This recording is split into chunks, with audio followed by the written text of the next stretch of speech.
नमस्कार मित्रों, आज हम इस सीरीज में माहेश्वर सूत्रों का अध्ययन कर रहे हैं। माहेश्वर सूत्र महर्षि पाणिनि ने संस्कृत का व्याकरण बनाने की इच्छा करते हुए घोर तप करके भगवान महेश्वर को प्रसन्न किया। प्रसन्न होकर शिव ने नृत्य के साथ जो डमरू वादन किया, उसी से महर्षि पाणिनि को ये 14 सूत्र सुनाई पड़े। ये 14 सूत्र भगवान शिव के डमरू से उत्पन्न हुए हैं, इसलिए इन्हें माहेश्वर सूत्र भी कहा जाता है।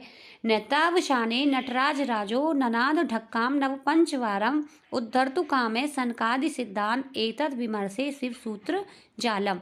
तो नटराज राज भगवान शिव ने नृत्यावसाने नृत्य के अवसान में सनकादि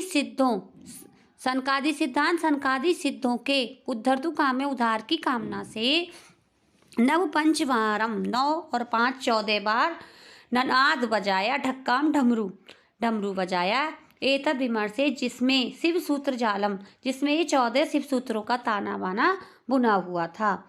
आयुड़ा ऋलिक आदि ये 14 सूत्र हैं, इसलिए इन्हें चतुर्दश सूत्र भी कहते हैं। इन्हीं सूत्रों से प्रत्याहार बनाए जाते हैं, अतः इन्हें प्रत्याहार सूत्र भी कहते हैं।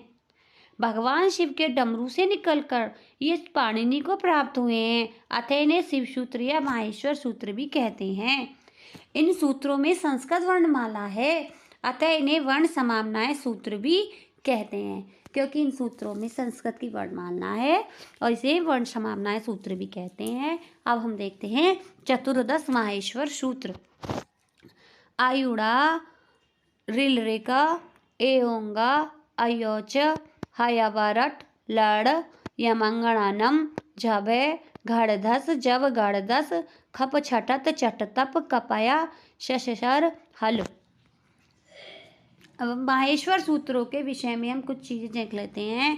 माहेश्वर सूत्रों में सबसे पहले स्वर हैं, उसके बाद अंतस्थ वर्ण ये वे रेले हैं, उसके बाद वर्गों के पंचम वर्ण, फिर चतुर्थ वर्ण, तदनंतर तृतीय वर्ण, फिर द्वितीय वर्ण, तब प्रथम वर्ण और सबसे अंत में श श श हा, ये 4 ऊष्म वर्ण गिने गए हैं।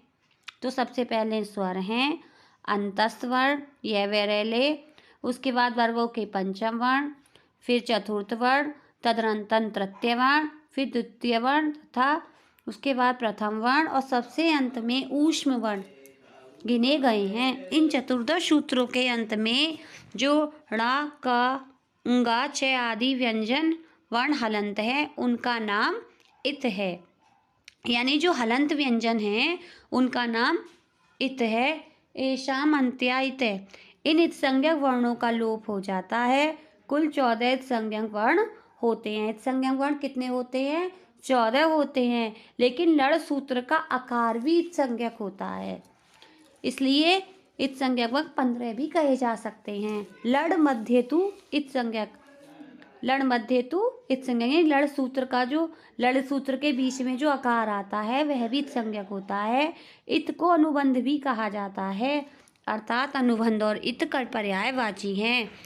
अब देखते हैं प्रत्याहार बनाने में इत्संज्ञक वर्णों का प्रयोग किया जाता है, किंतु प्रत्याहार के अंतर्गत वर्णों की गिनती में इन इत्संज्ञक वर्णों को नहीं गिना जाता है। जैसे अच प्रत्याहार में प्रारंभ के 4 सूत्रों से अच प्रत्याहार बनता है, अयुण ऋलृक एओंग अयौच, लेकिन अयुणा का ड़ा और ऋलृक का का, एओंग का अंगा और एऔच का चे, ये जो अयुड़ ऋलिक एओंग जो 4 सूत्रों से बना है, यहाँ अयुड़ के ऐसे लेकर अयोच के चे के बीच के जो आने वाले सभी वर्ण हैं वो अच प्रत्याहार में गिने जाएंगे, किंतु ड़े के अंग और चे ये 4 संज्ञक वर्ण होते हैं तथा अच प्रत्याहार में इन्हें नहीं गिना जाता है। अतः अच के अंतर्गत आ ई उ री री ए ओ औ आई औ ये 9 वर्ण आते हैं, जिनमें संज्ञक वर्ण नहीं गिने गए हैं।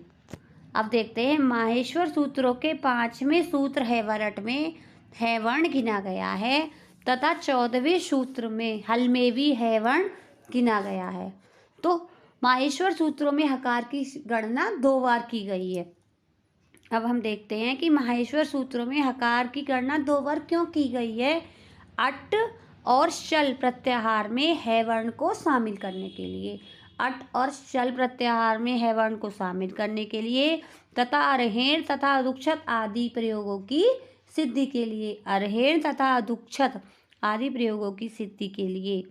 माहेश्वर सूत्रों में ड़ इत संज्ञक वर्ण 2 बार आया है, एक बार अयुणा में तथा दूसरी बार लड़ में। तो ड़ इत संज्ञक वर्ण 2 बार आया है, एक बार अयुणा में, दूसरी बार लड़ में। अब इत संज्ञा करने वाले सूत्र देख लेते हैं।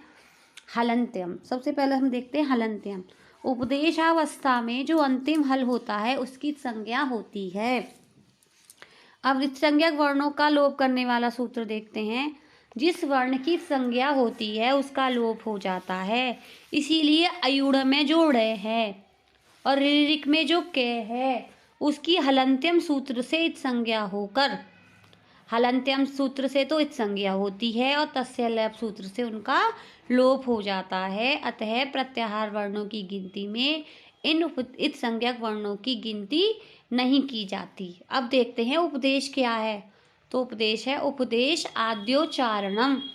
पाणिनि, कात्यायन एवं पतंजलि ने जिसका प्रथम उच्चारण या प्रथम पाठ किया उसे व्याकरण शास्त्र में उपदेश कहा जाता है। तो इन तीनों मुनियों ने, त्रिमुनि ने जिसका प्रथम उच्चारण या प्रथम पाठ किया उसे व्याकरण शास्त्र में उपदेश कहा जाता है। यहाँ अयुण, ऋऋक आदि 14 सूत्रों को महर्षि पाणिनि ने महेश्वर के डमरू की ध्वनि को, उन्होंने डमरू की ध्वनि प्रथम बार उच्चारण किया उसको, तो ये 14 सूत्र भी उपदेश कहलाए।